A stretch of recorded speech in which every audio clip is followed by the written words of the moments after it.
नमस्कार विद्यार्थी मित्रांनो, स्वागत आहे AJMPSC आपल्या करंट अफेअर्सच्या मराठी यूट्यूब चॅनलमध्ये. मी संतोष. आज आपण 10 एप्रिल 2026च्या चालू घडामोडीचे प्रश्न आणि उत्तरे या व्हिडिओमध्ये आपण कव्हर करणार आहोत. मित्रांनो, सर्व प्रश्न हे महत्त्वाचे असणार आहेत आपल्या येणाऱ्या एक्झामसाठी, त्यामुळे व्हिडिओला शेवटपर्यंत नक्की पहा. आणि जर आपण चॅनलवर नवीन असाल तर AJMPSC हे आपले चॅनल सबस्क्राईब करायला विसरू नका. चला तर सुरू करूया. प्रश्न क्रमांक 1 आहे, 5वा लता दीनानाथ मंगेशकर पुरस्कार कोणाला जाहीर झाला? आणि त्याचे योग्य उत्तर आहे पर्याय क्रमांक 2 कैलास सत्यार्थी. अधिक माहिती जाणून घेऊया. नोबेल शांतता पुरस्कार विजेते समाजसेवक कैलास सत्यार्थी यांना 5वा लता दीनानाथ मंगेशकर पुरस्कार जाहीर झालेला आहे. तर मित्रांनो, कोण आहे ते कैलास सत्यार्थी? तर कैलास सत्यार्थी एक समाजसेवक आहेत आणि त्यांना 2014चा नोबेल शांतता पुरस्कार देखील मिळालेला आहे. आता त्यांचं कोणतं कार्य आहे आणि कोणत्या कार्यासाठी हा पुरस्कार त्यांना मिळालेला आहे? तर बाल हक्क आणि सामाजिक न्यायासाठी केलेल्या जागतिक कार्यासाठी त्यांना हा प्रतिष्ठित पुरस्कार दिले जाणार आहे आणि जो 24 एप्रिल 2026 रोजी पुण्यात प्रदान केला. तर मित्रांनो, 24 एप्रिल रोजी कैलास सत्यार्थी यांना 5वा लता दीनानाथ मंगेशकर पुरस्कार प्रदान केला जाईल. लता दीनानाथ मंगेशकर हा पुरस्कार भारतरत्न लता मंगेशकर यांच्या स्मृतिप्रित्यर्थ त्यांच्या निधनानंतर म्हणजेच की 2022 रोजी सुरू करण्यात आलेला एक प्रतिष्ठित राष्ट्रीय पुरस्कार आहे. मित्रांनो, 2022ला लता मंगेशकर यांचं निधन झालं, त्यानंतर हा पुरस्कार प्रदान केला जातो. आत्ताच बघितल्याप्रमाणे स्थापना कधी झाली तर 2022 मध्ये लता मंगेशकर यांच्या निधनानंतर. आता या पुरस्काराचा उद्देश काय पाहूयात आपण. तर या पुरस्काराचा उद्देश राष्ट्रीय समाज आणि लोकांच्या कल्याणासाठी पथदर्शक, नेत्रदीपक आणि अनुकरणीय योगदान देणाऱ्या व्यक्तीला हा लता दीनानाथ मंगेशकर पुरस्कार प्रदान केला जातो. आता या पुरस्काराचे स्वरूप काय आहे? तर हा पुरस्कार सन्मान चिन्ह आणि प्रशस्तीपत्र अशा प्रमाणात दिला जातो. आता या पुरस्कार पहिले मानकरी कोण आहेत? म्हणजेच की 2022ला पहिल्यांदा कुणाला देण्यात आला? तर या पुरस्काराचे पहिले मानकरी आपले भारताचे पंतप्रधान नरेंद्र मोदी यांना देण्यात आलेला. दुसरा पुरस्कार कुणाला दिला? तर आशा भोसले यांना हा पुरस्कार देण्यात आलेला होता. तिसरा पुरस्कार हा विद्या बालन यांना देण्यात आलेला होता आणि चौथा पुरस्कार हा अमिताभ बच्चन यांना देण्यात आला होता. आणि नुकताच 5वा पुरस्कार कोणाला प्रदान करण्यात आला? तर कैलास सत्यार्थी यांना हा पुरस्कार प्रदान करण्यात आला. चला तर पुढचा प्रश्न पाहूया. प्रश्न क्रमांक 2 आहे, दिल्लीत होणाऱ्या पहिल्या प्रशासकीय महिला मराठी साहित्य संमेलनाच्या अध्यक्षपदी कोणाची निवड करण्यात आली? आणि त्याचे योग्य उत्तर आहे पर्याय क्रमांक 2 लीना महेंदळे. तर दिल्लीत होणाऱ्या पहिल्या महिला शासकीय अधिकारी अखिल भारतीय मराठी साहित्य संमेलनाच्या अध्यक्षपदी कोणाची निवड करण्यात आलेली आहे?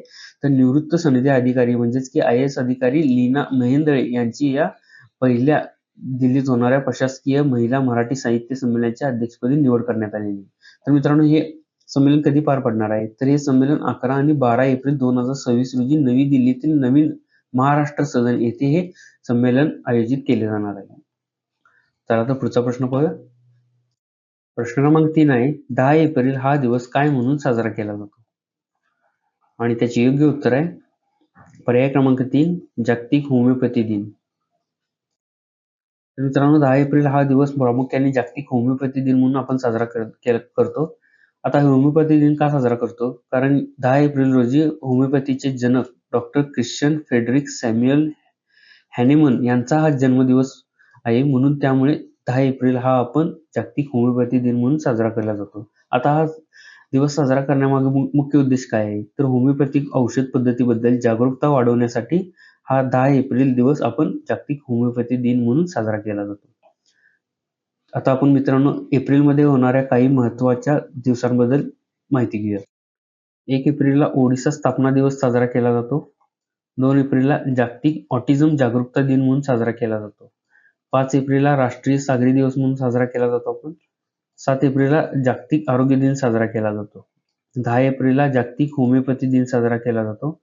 13 एप्रिलला जालियनवाला बाग हत्याकांड स्मृती दिन म्हणून साजरा केला जातो. 14 एप्रिलला डॉक्टर बाबासाहेब आंबेडकर यांची जयंती साजरी केली जाते. 15 एप्रिलला हिमाचल दिवस म्हणून साजरा केला जातो. त्याचप्रमाणे पोहेळा वैशाख म्हणजे बंगाली नववर्ष म्हणून देखील साजरा केला जातो. 17 एप्रिलला जागतिक हिमोफिलिया दिन म्हणून साजरा केला जातो आणि 18 एप्रिलला जागतिक वारसा दिन साजरा केला जातो. 21 एप्रिल रोजी राष्ट्रीय नागरी सेवा दिन म्हणून साजरा केला जातो. 22 एप्रिल रोजी जागतिक वसुंधरा दिन म्हणून साजरा केला जातो आणि 23 एप्रिलला आपण जागतिक पुस्तक आणि कॉपीराइट दिन म्हणून साजरा केला जातो. आणि 24 एप्रिलला राष्ट्रीय पंचायत राज दिन साजरा केला जातो.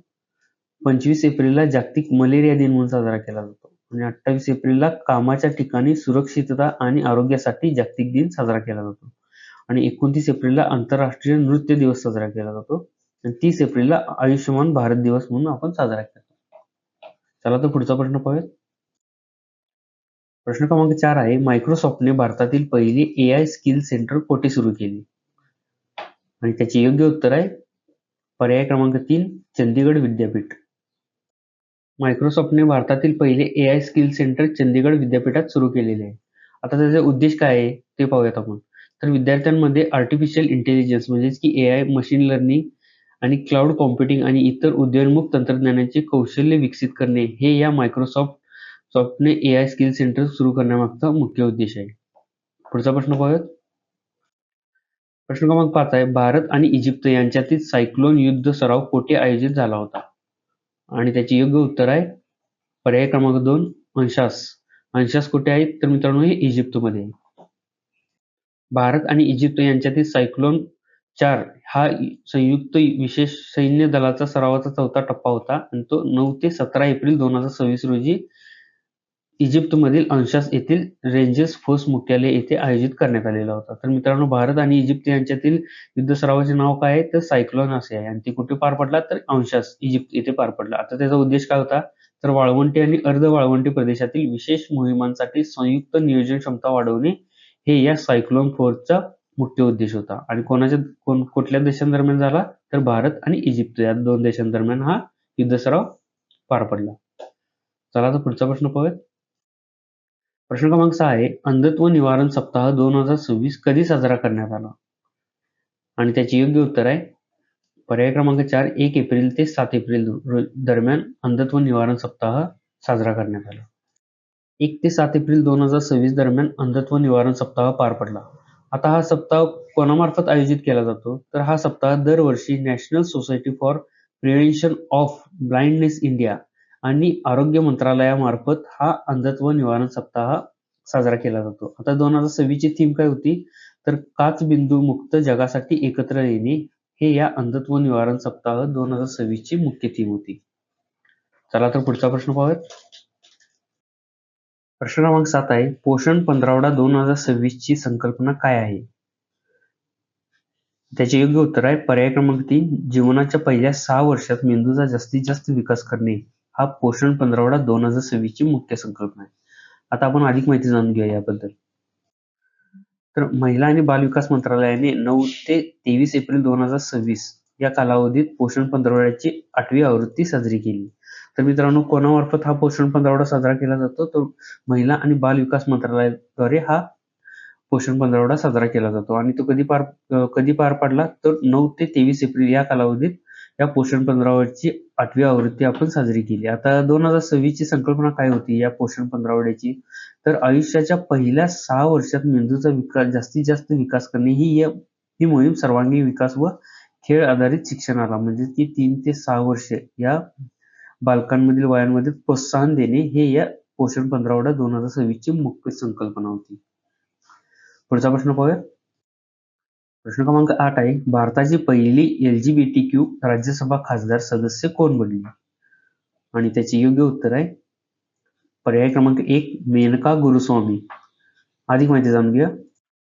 ज्येष्ठ वकील मेनका गुरुस्वामी या भारतातील पहिल्या उघडपणे स्वतःची ओळख जाहीर करणाऱ्या राज्यसभा खासदार बनलेले. तर मित्रांनो हे मेनका गुरुस्वामी कोण आहेत तर ते ज्येष्ठ वकील आहेत आणि त्यांनी स्वतःची उघडपणे ओळख जाहीर केलेली आहे आणि LGBTQ राज्यसभा होणाऱ्या त्या पहिल्या खासदार बनलेल्या आहेत. आता कोणत्या पक्षाने त्यांना राज्यसभेवर पाठवले तर तृणमूल काँग्रेस पक्षाने त्यांना पश्चिम बंगालमधून राज्यसभेवर पाठवले आणि एप्रिल 2026 मध्ये त्यांनी आपल्या पदाची शपथ घेतली. चला तर पुढचा प्रश्न पाहूया. प्रश्न क्रमांक 9 आहे, मिसेस इंटरनॅशनल वर्ल्ड क्लासिक 2026 हा किताब जिंकणाऱ्या पहिल्या भारतीय महिला कोण ठरल्या आहेत? आणि त्याचे योग्य उत्तर आहे पर्याय क्रमांक 4, गीतांजली ओमप्रकाश. तर मलेशिया येथे पार पडलेल्या प्रतिष्ठित मिसेस इंटरनॅशनल वर्ल्ड क्लासिक 2026 स्पर्धेत पंजाबमधील अमृतसरच्या गीताली ओमप्रकाश आणि त्यांचं वय आहे 59. त्यांनी हे विजेतेपद पटकावून इतिहास रचलेला आहे. तर मित्रांनो, मिसेस इंटरनॅशनल वर्ल्ड क्लासिक 2026 चा किताब गीतांजली ओमप्रकाश यांना मिळालेला आहे. त्या पंजाबच्या आहेत आणि त्यांचं वय किती आहे तर त्यांचं वय 59 वर्ष आहे आणि हा किताब जिंकणाऱ्या त्या पहिल्या भारतीय महिला ठरलेल्या आहेत. मिसेस इंटरनॅशनल वर्ल्ड क्लासिक मिळवणाऱ्या ह्या गीतांजली ओमप्रकाश ह्या पहिल्या भारतीय महिला देखील ठरलेल्या आहेत. चला तर पुढचा प्रश्न पाहूयात. आजचा आपला शेवटचा आणि 10वा प्रश्न आहे. एप्रिल 2026 मध्ये म्यानमारचे नवीन राष्ट्रपती कोण बनले आहे? आणि त्याचे योग्य उत्तर आहे पर्याय क्रमांक 3 मिंग आंग हलाईग हे म्यानमारचे नवीन राष्ट्रपती बनलेले आहेत. अधिक माहिती जाणून घ्या. आता म्यानमारचे नवीन राष्ट्रपती कोण असणार आहेत तर वरिष्ठ जनरल मिंग हॉंग हँग यांची म्यानमारचे नवीन राष्ट्रपती म्हणून निवड झालेली आहे. आता राष्ट्रपती सोबतच उपाध्यक्ष देखील म्यानमारचा निवडलेला आहे तर तो न्यू सा यांची उपाध्यक्ष म्हणून निवड करण्यात आलेली आहे. तर मित्रांनो, हे होते आजचे आपले 10 एप्रिल 2026 चे चालू घडामोडीचे प्रश्न आणि उत्तरे. मित्रांनो, सर्व प्रश्न हे आपल्या येणाऱ्या एक्झामसाठी महत्त्वाचे असतील आणि यातला बरेच प्रश्न आपल्याला एक्झाम मध्ये पाहावयास मिळतील. तर मित्रांनो, व्हिडिओ कसा वाटला हे कमेंटमध्ये नक्की सांगा आणि आज जर आपण चॅनलवर नवीन असाल तर AG MPSC आपले YouTube चॅनल सबस्क्राईब करायला विसरू नका. धन्यवाद.